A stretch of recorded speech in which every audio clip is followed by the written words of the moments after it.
राम राम जी। आज का मेरा विषय है कलयुग में भगवान के दर्शन प्रत्यक्ष हो सकते हैं। जरा सोचो सोचो, हो सकते हैं या नहीं हो सकते। देखो, भगवान के सामने नहीं नाम की तो कोई चीज़ है ही नहीं, लेकिन वो हम में ही इतनी विश्वास, इतनी श्रद्धा, इतना भाव होना चाहिए कि जिससे भगवान प्रत्यक्ष रूप में हमें दर्शन दे सके। ये जानते हैं वो कैसे दर्शन हो सकते हैं कलयुग में, अगर हो सकते हैं तो। देखो, जिस प्रकार सतयुग में ध्रुव, प्रहलाद आदि को साक्षात दर्शन होने के परिणाम मिलते हैं, उसी प्रकार कलयुग में भी सूरदास, तुलसीदास आदि बहुत से भक्तों को प्रत्यक्ष दर्शन होने का इतिहास मिलता है। बल्कि विष्णु पुराण में तो सतयुग की अपेक्षा कलयुग में भगवान दर्शन होना बड़ा ही सुगम बताया गया है। श्रीमद् भागवत में भी कहा है कि सतयुग में निरंतर विष्णु का ध्यान करने से और त्रेता में यज्ञ द्वारा यजन करने से और द्वापर में पूजा उपासना करने से जो परम गति की प्राप्ति होती है, वही केवल कलयुग में सिर्फ और सिर्फ भगवान के नाम कीर्तन से ही मिल जाती है। तो इसीलिए कलयुग को सबसे बढ़िया युग बताया है। जिस प्रकार अरणी की लकड़ियों को मथने से अग्नि प्रज्वलित हो जाती है, उसी प्रकार सच्चे हृदय की प्रेम पूरित पुकार की रगड़ से, अर्थात उस भगवान के प्रेम में नामोच्चारण की गंभीर ध्वनि के प्रभाव से भगवान भी प्रकट हो जाते हैं। महर्षि पतंजलि ने भी अपने योग दर्शन में कहा है, नामो उच्चार से इष्ट देव परमेश्वर के साक्षात दर्शन होते हैं। जिस तरह सत्य संकल्प वाला योगी जिस वस्तु के लिए संकल्प करता है, वही वस्तु प्रकट हो जाती है, उसी तरह शुद्ध अंतःकरण वाला भगवान का सच्चा अनन्य प्रेमी भक्त जिस समय भगवान के प्रेम में मग्न होकर भगवान की प्रेममयी मूर्ति के दर्शन करने की इच्छा करता है, उस रूप में ही भगवान तत्काल प्रकट हो जाते हैं। गीता के 11वें अध्याय में भगवान ने स्वयं कहा है, हे श्रेष्ठ तप वाले अर्जुन, अनन्य भक्ति करके तो इस प्रकार चतुर्भुज रूप में मैं प्रत्यक्ष देखने के लिए और तत्व से जानने के लिए तथा प्रवेश करने के लिए, अर्थात एक ही भाव से प्राप्त होने के लिए भी शक्य हूँ। एक प्रेमी मनुष्य को यदि अपने दूसरे प्रेमी से मिलने की उत्कट इच्छा हो जाती है और यह खबर यदि दूसरे प्रेमी को मालूम हो जाती है, तो वह स्वयं बिना मिले नहीं रह सकता। फिर भला यह कैसे संभव है कि जिसके समान प्रेम के रहस्य को कोई भी नहीं जानता, वह प्रेम मूर्ति परमेश्वर अपने प्रेमी भगत से बिना मिले रह सके। अतएव यह सिद्ध होता है इससे कि वह प्रेम मूर्ति परमेश्वर सब काल तथा सब देश में, यानी सब समय और सब जगह सब मनुष्यों को भक्तिवश होकर अवश्य ही प्रत्यक्ष दर्शन देते हैं।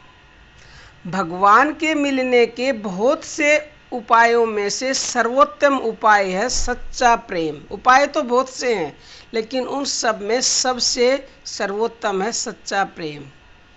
उसी को शास्त्रकारों ने अव्यभिचारिणी भक्ति, भगवान में अनुरक्ति, प्रेमा भक्ति और विशुद्ध भक्ति आदि नामों से कहा है।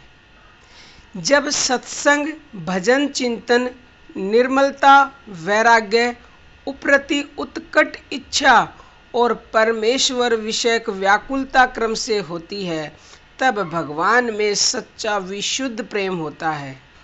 दुख तो इस बात का है कि बहुत से लोगों को तो भगवान के अस्तित्व में विश्वास ही नहीं है। कितने ही लोगों को यदि विश्वास है भी, तो वो भी क्षण भंगुर नाशवान विषयों के मिथ्या सुख में लिप्त रहने के कारण उस प्राण प्यारे के मिलन के प्रभाव को और महत्व को ही नहीं जानते।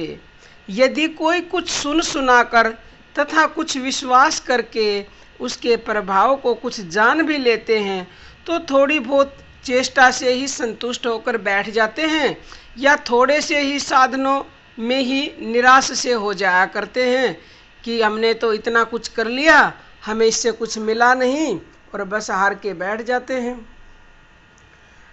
और जितना परिश्रम करना चाहिए उस चीज़ की प्राप्ति के लिए उतना परिश्रम फिर करते ही नहीं हैं। बहुत से लोग ऐसा भी कहते हैं कि हमने बहुत चेष्टा की परंतु प्राण प्यारे परमेश्वर के दर्शन नहीं हुए। यदि उनसे पूछा जाए कि क्या तुमने फांसी के मामले से छूटने की तरह भी कभी संसार की जन्म मरण रूपी फांसी से छूटने की चेष्टा की है? घृणास्पद निंदनीय स्त्री के प्रेम में वशीभूत होकर उसके मिलने की चेष्टा के समान भी कभी भगवान से मिलने की चेष्टा की है? यदि नहीं तो फिर यह कहना कि भगवान नहीं मिलते सर्वथा व्यर्थ है।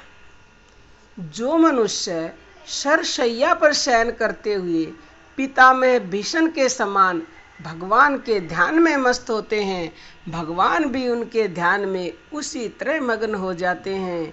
गीता के अध्याय 4 के श्लोक 11 में भगवान ने स्वयं कहा है, हे अर्जुन, जो मुझको जैसे भजते हैं मैं भी उनको वैसे ही भजता हूँ।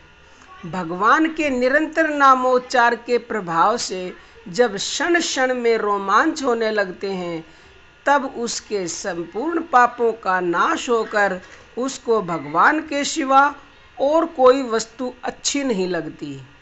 विरह वेदना से अत्यंत व्याकुल होने के कारण आँखों से अश्रुधारा बहने लगती है तथा जब वह त्रैलोक्य के ऐश्वर्य को लात मारकर गोपियों की तरह पागल हुआ विचरता है और जल से बाहर निकाली हुई मछली के समान भगवान के लिए तड़पने लगता है, उसी समय आनंद कंद प्यारे श्याम सुंदर की मोहिनी मूर्त का दर्शन होता है।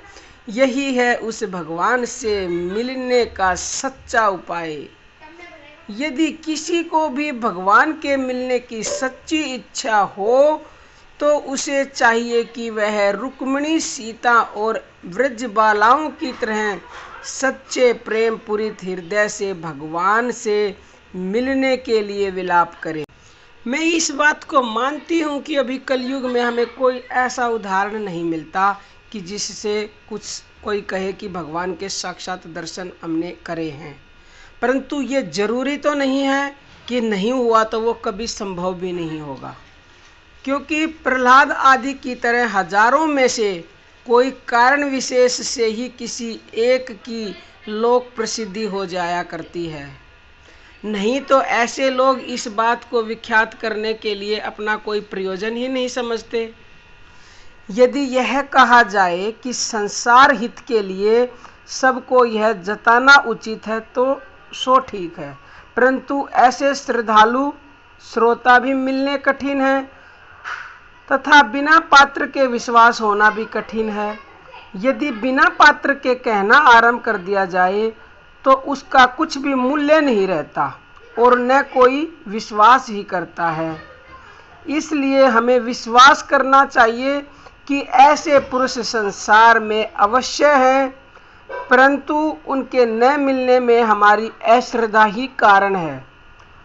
और न विश्वास करने की अपेक्षा विश्वास करना ही सबके लिए लाभदायक है, क्योंकि भगवान से सच्चा प्रेम होने में तथा दो मित्रों की तरह भगवान की मनमोहिनी मूर्त के प्रत्यक्ष दर्शन मिलने में विश्वास ही मूल कारण है। तो सबसे बड़ी बात है, सबसे विश्वास करो कि हमें, देखो कुछ भी हो सकता है, मैंने आपको पहले ही बताया, लेकिन हमारे अंदर और कभी ना कभी तो कोई तो ऐसा बनेगा ही, क्योंकि कलयुग है। कलयुग में ये तो होने कि अब होएगा नहीं, भगवान के दर्शन जरूर जरूर होंगे। आप इस बात की उम्मीद कभी मत छोड़ें, क्या पता आप ही बन जाएं वो जिसको आपके भगवान के दर्शन होए।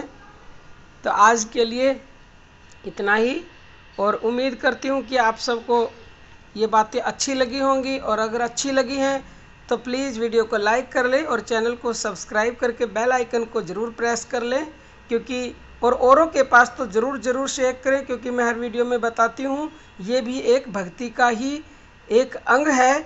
जय श्री राम।